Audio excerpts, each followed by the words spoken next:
Hello Aries, welcome back to my channel. This is a love message for the second half of April. As always, thank you for liking, sharing, commenting, and subscribing. It really helps my channel grow. For YouTube is always looking for how many comments there are, how many likes there are. It's just the way it is.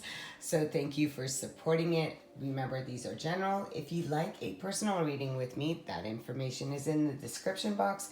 If you're not a subscriber, tap that button, hit the bell, for I do upload frequently. Let's get started. And thank you to all those who have donated to my channel. If you'd like to donate or have a reading with me, look in the description box for all that information. Let's start with Ask Your Angels, and let's see the card that wants to come out. And we have the card of forgiveness. Okay, Aries, so right now when it comes to relationships, there's a forgiveness for yourself and for others, because when we don't have that, it's like drinking the poison, hoping the other person will die, right? So this is really having forgiveness. You know, relationships come into our lives to teach us things. They come in to mirror what is within ourselves and have forgiveness for the other person as well as for yourself. I'm going to do clarifiers with the Light Seers deck, but I do want to keep going, and I just want to pull one card from each deck so we can see what else is coming out. We have the card of worth waiting for at the bottom of the deck. Past life relationship. You've known each other before. Divine timing is at work in your love life. So absolutely right now, for some of my Aries, this isn't going to be for everybody. You're not in a relationship. And it is asking you to surrender. That's the card of surrender.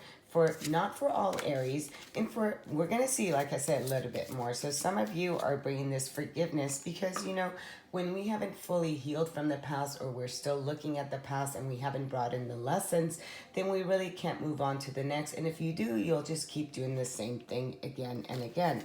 The message from my own twin flame journey is weakness. I wasn't strong enough for you. So there's a message that is coming out, and at the bottom, mixed signals, red flags, one-sided, get out. So for some of you, you were in a relationship where both parties were not on the same page. Now, whether this is you that did not have that great love, or receiving that great love, and you were getting messages, this is saying, you know, at some point you were sending out this message that, you know what, I wasn't strong enough for you. Or here somebody else's can be telling you that they weren't strong enough here for you, but there's a worth waiting for. So some of you are waiting for a return of that, or for somebody else to come into your life at this time. When it comes to your love life, unrequited love is, you know, one person is loving more than the other, and it's just not a vibrational match. It's not in alignment. Let's go here with the energy oracle. There's a card that fell on the floor, and it is the card of anxiety. So number 18 comes down to a 9.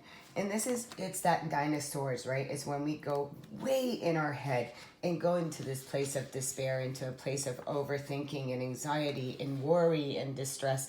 So again, it's about, you know, where's this forgiveness coming from? Are you still in your head? Are you having sleepless nights? Is it time for you to come out? It's about you trusting. Just trust and let go of the difficulties, and trust, and don't go into these fear-based thoughts, right? When you allow the fear thoughts take over, that's when you can't seem to release it. So some of you are having anxiety over if there's been forgiveness from the other party towards you. Some of you are having this anxiety within having forgiveness for yourself. It's going to be different for everybody. But this is saying, you know, when we stay in our mindset, when we stay in that lower vibration, how is that serving you? Do you want to look at that? Where these anxieties, you know, it's now time for you to release them and bring forgiveness so you can heal the situation, and so you can move forward. Let's start pulling here. I want to see what is at the bottom. Yeah, the world. So it's asking you to complete. You know, there's a cycle for you to complete. 29 comes down to an 11.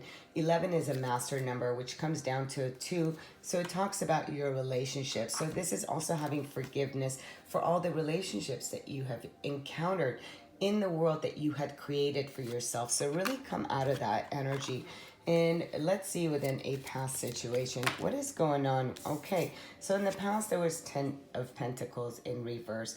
10 of Pentacles in reverse with anxiety and forgiveness is not feeling like you are enough. Ten of Pentacles in an upright is having that stability, having that the finances, the happiness, the family, all the things that are going right for you, right? It's a 10 of Pentacles. In its reversal, there's anxiety over the stability of the relationship, since this is a relationship reading.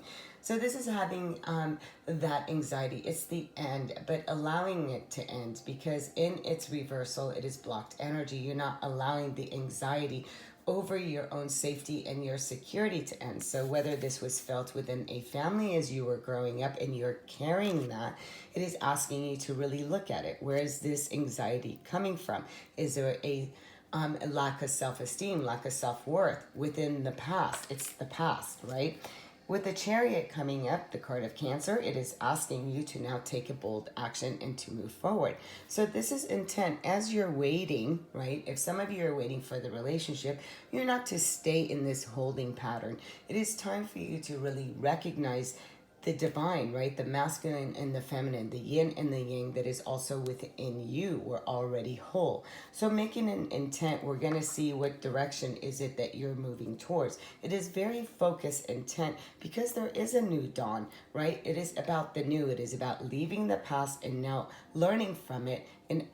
But you're not going to sit and wait, because sitting and waiting keeps you in a space of anxiety, right? So it's asking you right now to move forward, What is it that you are moving forward to? What is that message? What I wasn't strong enough for you. So this is you really replenishing your own energy and coming out from this feeling like you've been left out in the cold. The Five of Pentacles, sorry, card fell on the floor. Again, we have the World. So, and it fell on the floor in its reversal. One more time, the World comes out twice. And the World card that comes out twice here, it's asking you not to stay in this place of feeling rejected, feeling like you constantly have to protect yourself. Because the Five of Pentacles is all about that feeling lack. It's feeling left out, but it's in reversal. So this is, you know what? Recognizing you have the key to unlock the door so you can shape your world. Because this card in reverse is very limiting. It's just your thinking is too narrow. You've become very limited in regards to your actions, in regards to the past. You may be feeling boxed in, as we saw with that card, right? In the old ways of doing things. So it's not allowing you to expand if you keep trying to do things in the old way, or still feel like you are not strong enough and you feel like you have to protect yourself. Then what you're going to do, you're going to keep doing the same thing again and again. So this card is asking you not to wait a minute longer and to just allow yourself to make a shift. It's asking you to know that the world is for you to take, that whatever you decide, you get to change your world. And look at this at the bottom of the deck is about you having things illuminated in regards to the things that you have experienced so you can have a breakthrough. This is about you really taking that fresh air, a new beginning, a new journey, things becoming illuminated. It's the best card in the deck. So really it's asking you, are you keep doing the same thing? Do you feel like you're not still good enough? Are you feeling that you constantly have to protect yourself? Where are you in regards to you having that strength to hear? With this card, I wasn't strong enough for you. So it's like bubbling yourself, feeling less than, and keep repeating. It's asking you to come out of that energy and realize your own vitality and give yourself this new, fresh beginning. This something that is very new that wants to birth through you. And yes, whatever that is, it is worth waiting for. So let's give you a healing message here. And it says, enjoy the process instead of always looking for the result. And then the next one says, acquire gratitude for life itself. Yeah, that's the Sun card. So, you know, life is about the process, but, you know, don't sit waiting. Continue to shift. Just keep shifting and recognize what within you feels rejected, what within you felt abandoned, what within you, how did you show up within your own relationships? Were you ready to make a commitment? Or were you in relationships? Were you always getting relationships that you just didn't feel strong enough for? Aries, it's time for you to come out of your anxiety and to really look at the world that you have created for yourself and step in to something new. Until next time, sending you much love, much light. Namaste.